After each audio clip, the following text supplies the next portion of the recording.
Hi, I'm Owen from Rask Australia. Thanks for tuning in to the Rask Network. Before we get into today's show, there are a few things we have to go over. Firstly, what you're about to hear and see is limited to general information only. It's not personal financial advice like you get from a financial planner. Also, it's important to remember that past performance is not indicative of future performance. That means that anything that's happened in the past, or we say today, is not necessarily going to reflect what happens in the future.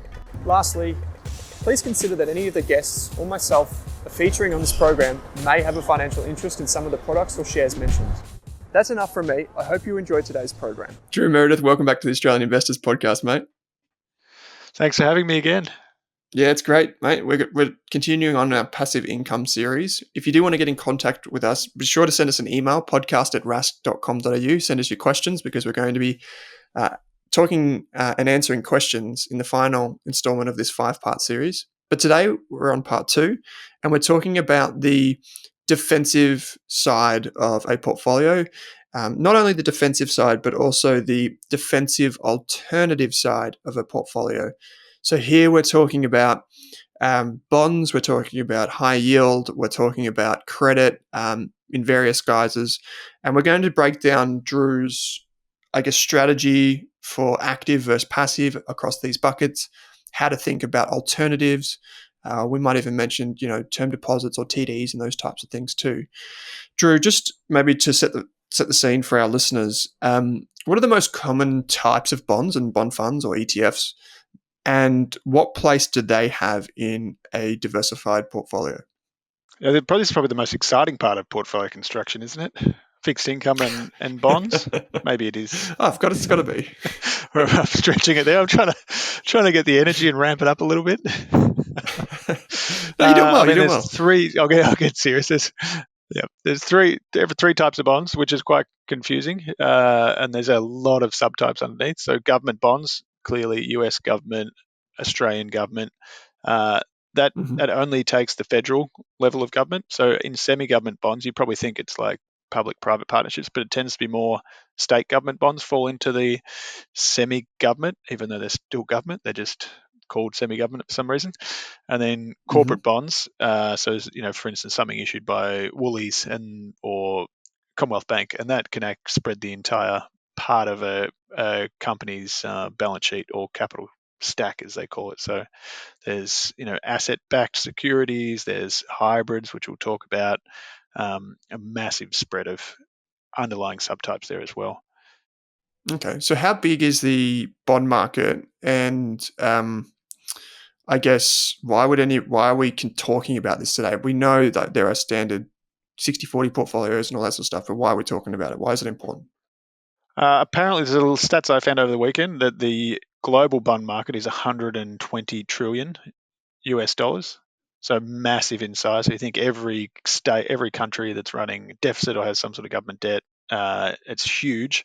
By comparison, the Aussie corporate bond market is about $2 trillion. And I think what's the ASX at the moment? I think it's about 2 or 3 trillion as well. So yeah, in it's terms somewhere of in that range, capital size, about the same size as the ASX. So clearly an important part of how companies are funding themselves to grow and keep operating, I think, is one thing we kind of forget about in fixed income, that it's capital. Instead of having equity, it's capital to help businesses grow and acquire and innovate. The other side of the balance sheet.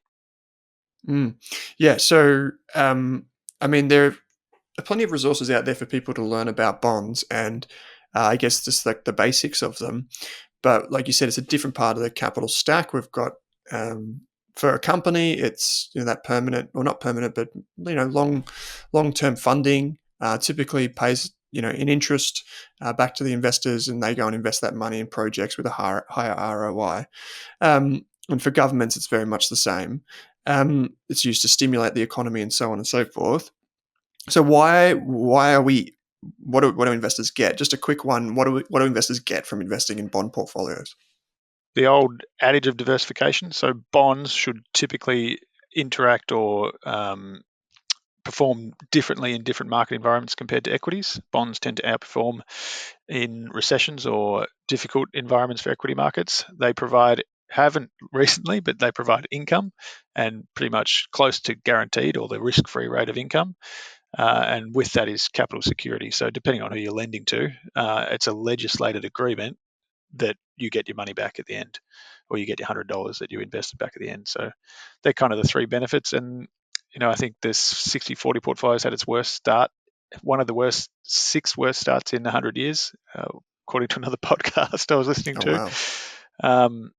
So some of the diversification benefits haven't worked so far, but that in the environment we're in today, it kind of changes and potentially flips the script on the 60/40 for the next few years too.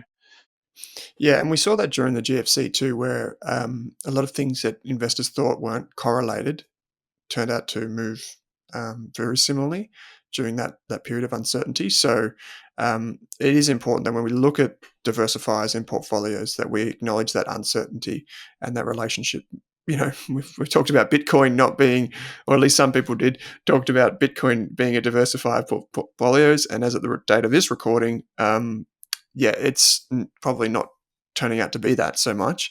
Okay, so let's just go through these buckets quickly, Drew, and how you use them in portfolios at Waddle Partners and how most advisors would use them. So let's talk about government bonds. Like you said, federal government bonds, US, Australian, European, whatever. How are they used and why are they used in portfolios? Yeah, I think it's probably worth touching on the types of strategies you can get to drum down to that too. So you got passive, like you do in equities, which is index tracking. So essentially, the more you issue in debt, the larger your position is in an index. So sometimes it's counterintuitive. Active is where groups are betting on duration or taking more risk in different countries to generate higher returns in the benchmark. Then you've got single sector, which would be like that fund only invests into hybrids, or that fund only invests into high quality corporate or high yield bonds. And then multi-strategy or multi-sector, which invests across, could hold some hybrids, could hold some emerging market debt, and so on. There's probably about 50 sub-asset classes in there. How we use government bonds, traditionally it's just a diversifier. So the first step we take when we're building client portfolios is to understand how much capital or how much income they're going to spend or how much income they need for the next 3 to 5 years, and then always ensure they've got enough money in low risk investments that if the rest of the market collapsed 40% and stayed there for 10 years, we know we could sell their lower risk government semi corporate bonds and pay for their income, and that kind of gives that sleep at night comfort that portion of your portfolio is taken care of all the time.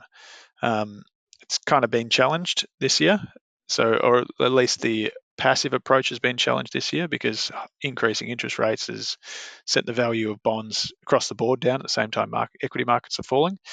But internally we've applied more of an active approach to bonds, which means it's performed very differently to that. So essentially it's a diversifier, something to sell if everything hits the fan. I won't swear on the podcast, and a source of cash when you need it.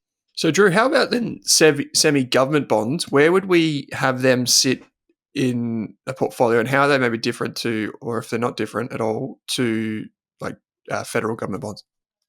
I think in the nature of fixed income, semi-government is very similar to Commonwealth government. It's kind of essentially guaranteed by state government. If a state government goes bankrupt, clearly the Commonwealth government's going to bail them out to make sure hospitals and everything keep running. So there's an implicit guarantee there. I think the benefit is you can pull some other levers on credit risk, duration, and liquidity. So you might find more mispricings in state government bonds because less people invest in them. The way fixed income works for a lot of groups and pension funds is they're only allowed to invest into certain ratings or certain portions of government, semi-government, and corporate. So sometimes you've got people pulling out of sectors or buying into sectors, which creates mispricing opportunities. So I think generally your yield's a little bit higher. Duration's probably similar, but slightly less liquid, just because it's a smaller market than the $1 trillion in debt we have at the Commonwealth level. So for most investors, the corporate market is probably where a lot of their attention goes because it is quite varied in terms of you've got the full spectrum of credit ratings, you've got multiple markets, multiple industries, it can be sector specific, so on and so forth. This is something that we've spoken about on the show before, and we're going to talk about things like hybrids and all that in a minute. But where do you use like corporate bonds in the portfolios? I think depending on, we would probably view it on credit rating and credit risk. So initially you'd assume highly rated corporates like Woolworths, CBA, I keep bringing up Woolworths, infrastructure assets. You're probably seeing them as the core. But as you move down the risk spectrum and you start to go into sub-investment grade, what they call high yield, then they start to creep into their kind of defensive alternatives where there's a little bit more risk of capital loss or volatility, even if it's very small. I think that one of the keys here is that you should be, and you do get paid more for taking more risk. So the Commonwealth government bonds considered the risk-free rate in the old capital asset pricing model. State government should pay a little bit more income than that, and then corporate bonds will pay almost a premium over the 10-year government bond yield. And the 10-year Aussie government bond yield is about, give or take, 3.1% at the moment. So naturally, your corporate bonds are starting to pay things like 3, 4, 5%. So the primary source you look for is income, and that diversification benefit of acting differently when markets fall. It's just not in this crisis, which is a little bit unique in history. And here we can see that we'll get things like floating rates, and we'll get things that are linked, right? So we can get some protection from, I guess, the sensitivity of bonds to interest rate rises or inflation and those types of things. Yeah, definitely. I mean, government and semi-government are pretty much all fixed rate bonds, and that's why you've seen them as interest rates increase. A fixed rate bond is worth less on the market if you sold it today, but obviously you get your money back if you wait till maturity. Whereas as you move into corporate and then you move into private credit, even more so, pretty much everything becomes floating rate, or at least a big selection of floating rate. So, your income, your interest payment is reset every quarter or every 6 months based on a percentage, a fixed percentage above the prevailing market rate. So they can say bank bill swap rate plus 3% is an example for a hybrid or a preference share. So we've talked a lot about, I guess, from a high level, how we can think about the different buckets. How then do you go about picking funds to invest in, whether they be through like your ETF vehicle, active or passive, whatever? What are you looking at? Like, I've asked you in anticipation for today's show to think of like maybe 5 things that investors can consider when they're studying or researching a bond fund, which goes into your process, I guess. Yeah. So the first one, and particularly relevant at the moment, is interest rate duration. So duration is the sensitivity of the portfolio of bonds to movement in interest rates. If your duration, say 5, or the index is 7, if interest rates go up 1%, like they have in like the last 4 weeks, you can have a capital loss on the value of about 7%. That's a kind of inverse relationship. So that was incredibly relevant last year and in the lead up to interest rate hikes, but less relevant. Maybe less relevant, maybe more relevant now, that interest rates have increased and bonds have fallen in value pretty significantly, about 15%. The next one would be credit spread duration, which is the same concept, how sensitive the value of the bond is to movements in interest rates, but this time it's how sensitive they are to movements in the spread of higher return that you get in different credit ratings. So, traditionally, say it's a triple B versus an A-rated bond, you're paid an extra 2.5%. If that spreads out to say 3%, then it's looking more attractive, and if it's 1.5, then that's where you're starting to look at credit spread duration. So if the market spread moves, you lose how much capital you're going to gain or lose in that situation. It's quite detailed concepts for fixed income investments. It's not as easy as a PE ratio. No, it's not as easy as a PE ratio, but it makes sense, right? It makes sense. So, and I think that that kind of relates to the next point.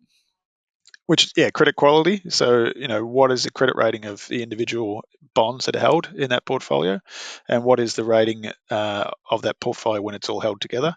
Obviously, you can take more. There's two different ways to take risk. You can take duration risk and bet that interest rates will fall, or you can take credit risk and bet that perceived higher risk companies are going to be fine, and you're going to get paid more for effectively lending them capital. So there's also this kind of unique thing that anything that isn't AAA or triple B or higher is called junk, but there is simply, I think over 50% of all the companies in the world are sub-investment grade.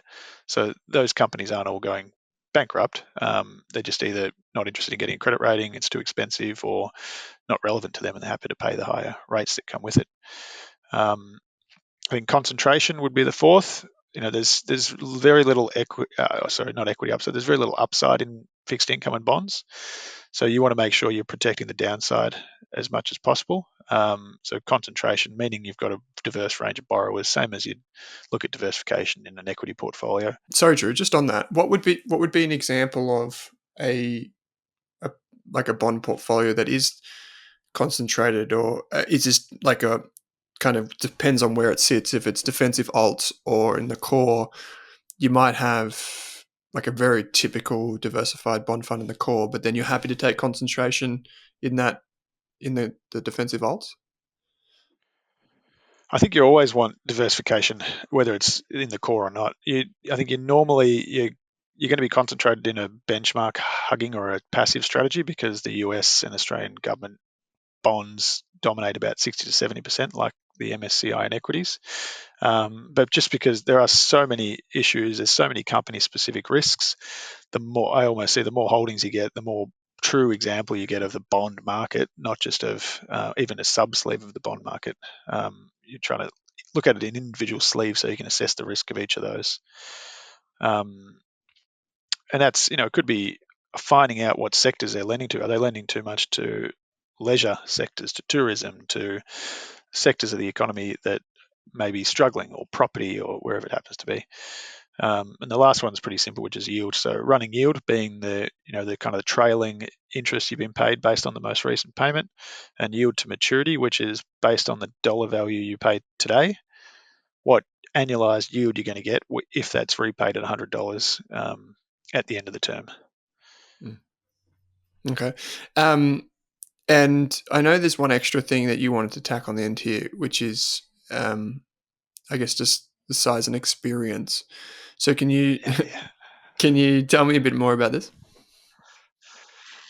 Yeah, I think bond markets are pretty unique. That a lot of the trading is still over the counter. That like literally you pick up a phone and ask someone how much they'll pay for an asset. There's obviously you can see more information on some of the ASX run systems, but it's very, very small community and very less transparent than equity is probably the easiest way to say it. So having size and experience in the market, even just who knowing all the other counterparties that might be interested in your bonds is more important than anything. And then there's a lot of, obviously, people are bonds are debt, so there's always a need to roll over debt or issue new debt. So being able to negotiate with issuers and get good terms when they're issuing new debt, or making sure you're on the priority and you're getting access to those, could be a hybrid capital note, whatever it is, making sure you're able to guarantee access to the ones you want, and you can't just pop up tomorrow and get that. So listeners will know that we're talking about, normally when we talk portfolios from a high level, we just say, risk on, risk off assets. We have typically we talk about equities on the risk on or growth side, and then on the risk off we have bonds or cash or whatever. But when we talk to you, it's talking about the 4 buckets. And today we're also exploring one of those buckets, which is defensive alts. And we'll get to, I'm going to give you a bit of a pop quiz in a minute of different types of strategies and where they fall into these different buckets, so people can really get a sense of how you use them. But how about hybrids? In Australia, hybrids are hugely popular, particularly amongst slightly older investors and investors who are transitioning for that income. And this is what this series is all about, passive income, right? So where do hybrids in particular sit Do you use them? I guess is another part of that. And then we can maybe there is one listed product here that I know of, which is the BetaShares hybrid ETF. I think it's like an active fund or managed fund or something like that, but it's listed on the exchange under HBRD. So maybe if that's an example or not, you can take that and run with it. But I guess hybrids in general, how are you using them, where they fall? Yeah, we've been long proponents of hybrids. They're hybrids, so they're part equity and part debt. They tend to more recently they've fallen into our fixed income rather than our defensive alternatives, but there's a case to be made for either. I'd say our view has always been there's a difference between a bank or an insurance company hybrid and a corporate hybrid, like 7 preference shares, which we held many years ago. And that being, banks and insurance companies have capital adequacy requirements, and they constantly have to report to APRA and authorities to make sure they have enough capital on their balance sheet to meet the worst case scenario effectively. So we don't touch anything outside of bank issued hybrids in our fixed income component, and if we see an opportunity in a higher risk hybrid, that'd fall into the equity, which it just complicates matters even more. Likely trying to explain why a hybrid goes in there. But I think they've been volatile. So March 2020, some hybrids traded from $100 down to about $85. It was essentially people were selling anything they had. Not that there was anything wrong, or they thought they were going to go, fall over. Essentially, people were selling everything they had to cash up and hopefully buy something else, or just cash up essentially. And hybrids were usually you go from your lowest risks down when you go to cash, and you sell your equities last, is how a lot of people think. But they're essentially an important source of capital for the banking sector. So what you're betting on is that banks won't risk their reputation and their ability to raise further capital by not redeeming a preference share at the $100 par value. There's talk that banks, 1 or 2 banks nearly were insolvent during the GFC. I think probably spoken about who they might be, but it's irrelevant because they weren't. And when worse comes to worse, the bank government guarantee came in. There's the 4 pillars of the banking system is always going to be reasonably well supported, but there is the risk if one of them went insolvent, they could convert your investment to equity, and you could have, a capital loss of 40 to 50%.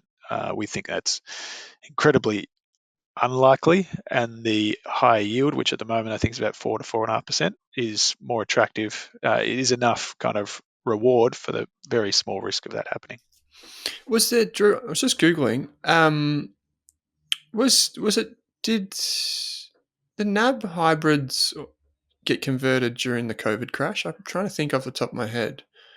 Now, there's always the option, not the option to convert. It's just quite a unique structure because the hybrids are technically issued by a separate entity of the bank, and then the bank resells, essentially purchases those back, I think is the correct explanation. I'm happy to take commentary on whether that's right or not, but it's always a separate entity.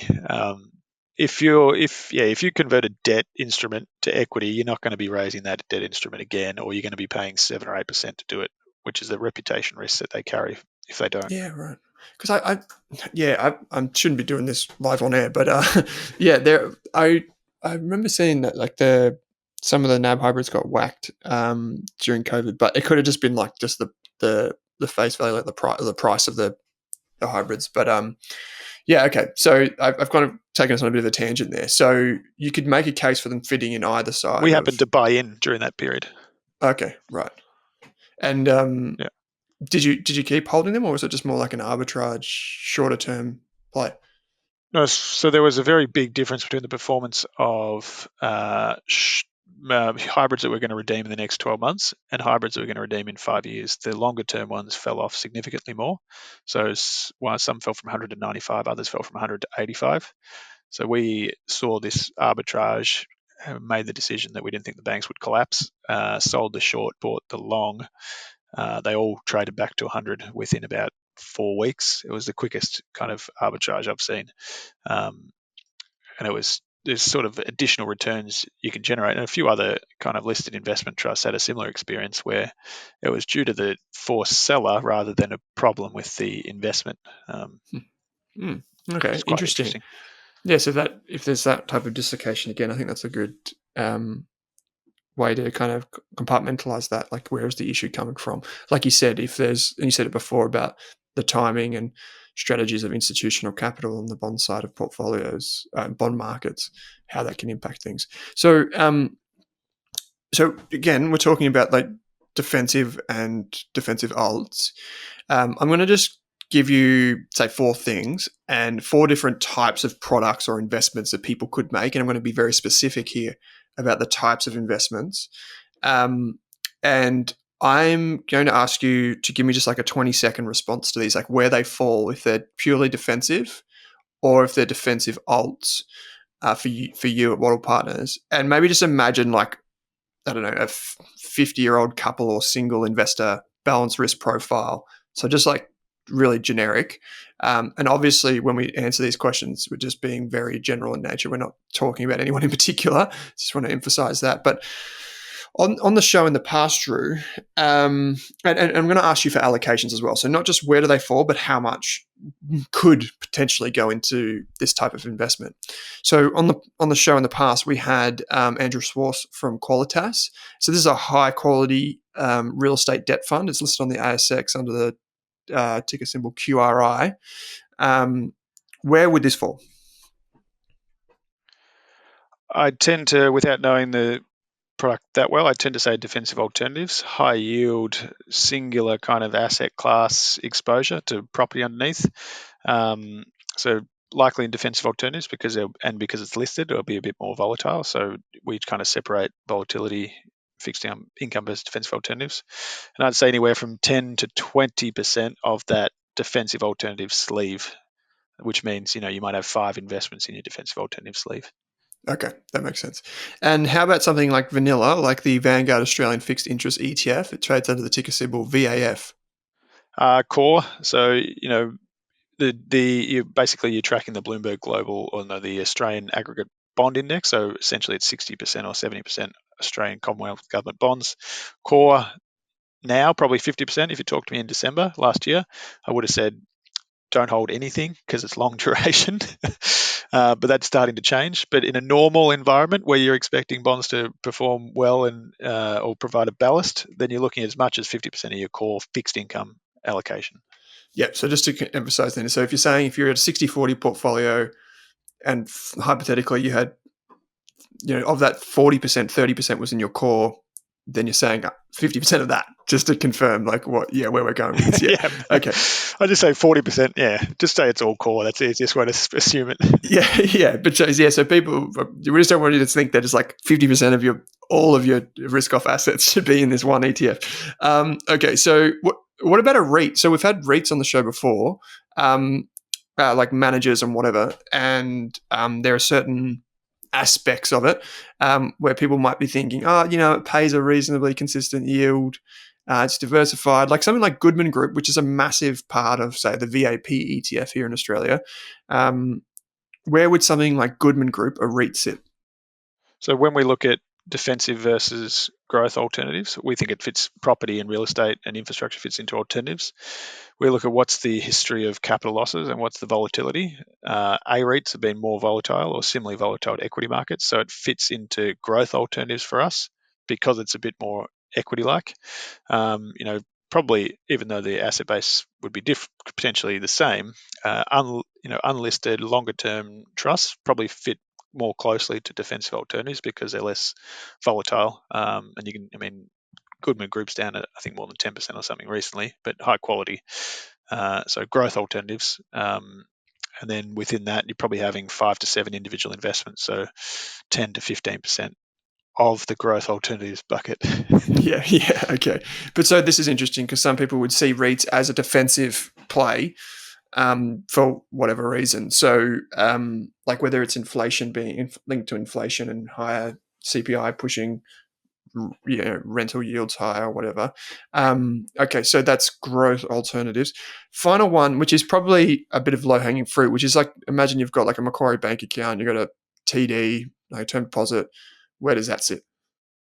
We tend to say if it's under 12 months, it's in cash. If it's over 12 months to maturity, it's in fixed interest because it's not easily accessible, and there's potentially break fees. And we'd say, as much as 30, depending on the rate on offer, which is actually about 30, you can get about 3% for some 2-year term deposits now, as much as 30% of that portfolio. But it really depends on, what return you're trying to achieve, because obviously you're guaranteeing that return. Great if markets fall, not so great if interest rates keep going up and you're missing out on returns. So up to 30% probably. Yeah, right. Okay.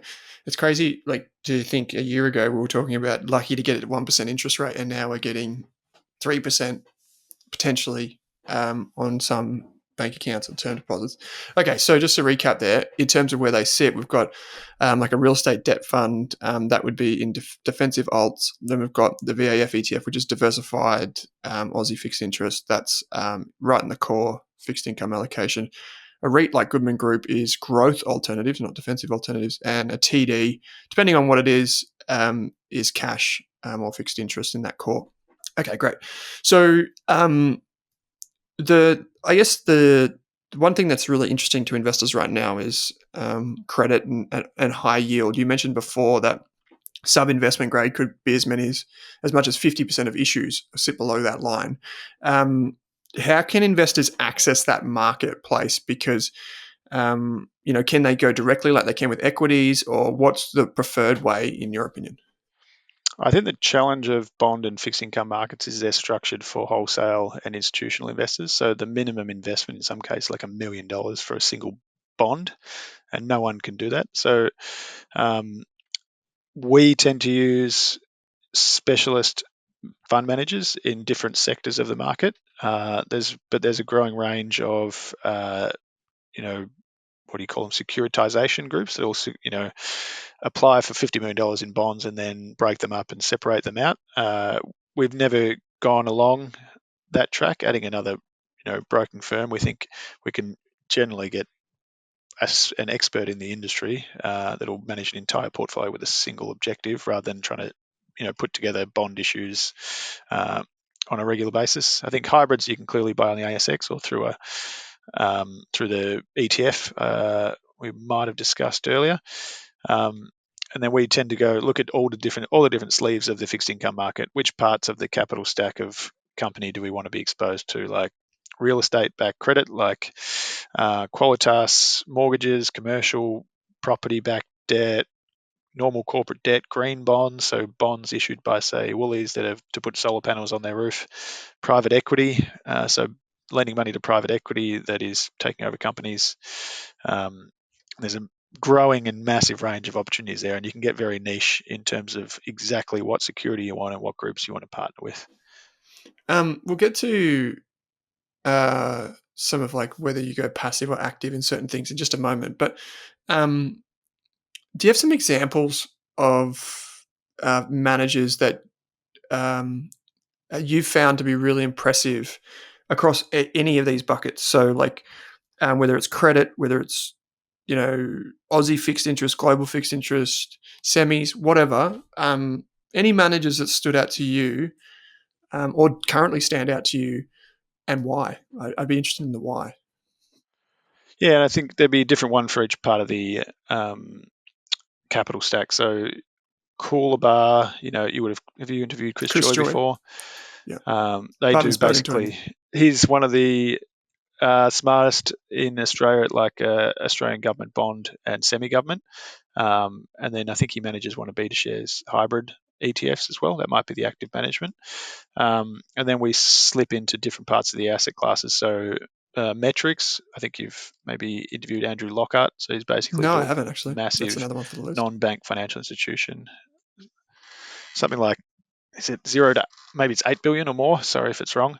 But they're a listed investment trust that has a pool of, I think, a lot of real estate backed debt and other issues. So you can buy them on the market, and you can also buy them as a fund.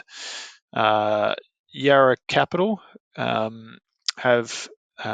there's a guy over there that used to run the Victorian Funds Management Corporation credit portfolio. So he has a credit strategy at Yarra, and then Alcyon, who are probably one of the longest standing private real estate backed debt managers. I think they're probably in 4 different sleeves of the portfolio. And that's most of that is about depth, experience, and as I said before, knowing the people in the industry and know who you're dealing with. Mm. So who would be the most impressive that you've come across in your time? I left this, and I left this one out, which is it's bond managers are probably more interesting than equity managers. We found there's a Franklin Templeton has an absolute return fixed income team, which means they're essentially trying to generate a positive return in every environment. 2 portfolio managers and then analysts. So Andrew Kenobi and damn it, I can't remember his colleague's name, but I'm sure I'll come up with it. So that's long, short. They're flexible duration, so they haven't had to take interest rate risk as interest rates have risen. They can be negative and positive duration, and essentially they're trying to find mispricings in bond issues and corporate bonds all over Australia and sometimes around the world as well. Is this Chris Siniakov? Yeah, that's right. Sorry, Chris. So the kind of insight they provide into their portfolio, and almost to invest in the bond market in Australia, you have to have an insight into how the government is operating and how monetary policy is operating. So they're 2 of probably the smartest bond managers I've met. Yeah, right. Okay. So I've got 2 more questions for you, and maybe we can take this one as a bit of a punchy question as well. So I'm just going to ask you, do you prefer to have passive or active exposure here? And I'm going to give you some examples. So how about in Aussie corporate bonds, do you prefer to go active or passive here, and why? I prefer active in Aussie corporate. I think there's heaps of relative value opportunities. There's a diverse range of companies. The corporate bond benchmark will favour the companies that issue the most debt or the most levered companies. And I think there's heaps of opportunity for information asymmetry and for bond managers to do research and gain an edge from that. Okay. In global fixed interest, obviously, often we see these as currency hedged global fixed interest portfolios. Would you prefer these to be passive or active when you're building out that core? I think the concentration of global fixed income, where there's 70% or so in US Treasuries, just means you're better off starting as a passive approach for that. It's very difficult to take enough risk to outperform the benchmark when it's so big. So passive on that one. More comfortable with that today than 6 months ago. Yeah, for sure. Okay, so final question here, which is a bit of a, I guess, a teaser for you, and this is just to round out a bit of this conversation with a kind of strategy or quote from Warren Buffett, who said that he'd invest his estate or his wife's inheritance into 90% equity index funds and 10% into short-term government bonds, so treasuries. That's basically a 90-10 portfolio. What do you think? My real answer, or Yeah, give us your real answer. Go on. Don't hold back. This is a truth podcast. I love Warren Buffett. I think he's incredible, but I think he's the most overquoted person in finance. It's one of the things of say one thing and do another. So if you look at how he invests, we talked about this a couple of podcasts ago, didn't we? He invests completely the opposite as the way he tells everyone else to invest. So his biggest holdings in Apple, he takes companies private, he takes complete control. I think he's more likely to invest his wife's inheritance in Berkshire and never touch it. Would be the more likely result. Essentially, you're buying high quality businesses, letting them compound is what his whole premise is, not buying benchmark and short term govy debt. Okay, then how about this then as a if we zoom out of Buffett Sorry, for a Warren. second, yeah, that's a sin, mate, in finance. So how about if we zoom out of Buffett for a second and we just think of the allocation of 90-10 and broad-based across both equities and bonds. Well, not so broad when you got treasuries, but how do you think about that? Like if you had a younger person, an 18-year-old coming in, would you suggest that something like that is appropriate, just generally speaking? Yeah, I think if you put away capital for emergencies and you're taking care of your lifestyle, then 90-10 would be fine. You got 10% sitting there for, go in and out of cash, pay bills, pay fees if you need to. I think it's fine. And then we probably have a starting point that's 50-50. Use perfect split of 50-50. And then do you need more income? Do you pursuing more growth? And you move the dial from there. And then even if you've got 90% in equities, or in markets, you can always introduce alternatives like growth alternatives that are less volatile depending on the conditions if you're not as comfortable. So for a young person, that's fine. Older, you're gradually moving towards it, but depending on your expectations. So if you don't want to leave any capital to your children, well, you could probably just hold term deposits, but you'll quickly spend it down. If you're balancing growth and income, then you're starting to look towards a balanced growth kind of portfolio. At the moment, it's probably around the 40-60, just with a different makeup to the traditional 40-60. Okay. One thing I'll just catch you off guard here is, do you remember hear about that that idea that when you age in bonds? Have you come across that one? So like if you're 50, you'd have 50%, or I wish investing was that easy. And you'd hate to have done that now, because the US bond market is down 18% in 6 months. So if you had 80% of your capital there, well, that's down to like 60, 65%.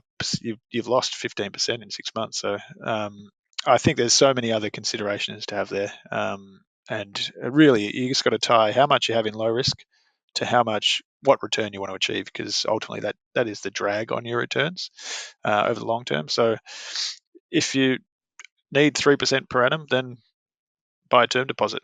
And then that should be your starting point. If you don't need to take risk, don't take it, and then incrementally take it on the way up. Yeah, cool. That's a good way to end the show, mate. So this is episode 2 of Passive Income on the Australian Investors Podcast. You can find Drew Meredith at wattlepartners.com.au, and all the links will be in the show notes. Please send us your questions, because we like to bring this conversation to life. Remember that we're talking about building a properly diversified portfolio that can produce passive income. And we're exploring not just, as you heard in this episode, ETFs. We're talking about managed funds. We're talking about tax. We talked in the first episode about tax and growth alternatives, defensive alternatives. We're going to have a hypothetical scenario in an upcoming episode where I put Drew to the test. I give him a situation, and we're going to work through that and build a portfolio out of it. And then we're going to talk about different risks and mistakes that people make in building this type of portfolio. So Drew's going to bring to the table some ways that people definitely will go wrong. And then finally, we've got the Q&A session. So you can send your questions to podcast@rask.com.au. That's podcast@rask.com.au. Please use the subject line passive in your email, because we're probably going to get quite a few emails, and we want to prioritize those that are associated with this series. So please do that. Drew Meredith, Certified Financial Planner, thanks for taking the time to join me on the podcast today, mate. Thanks for having me again.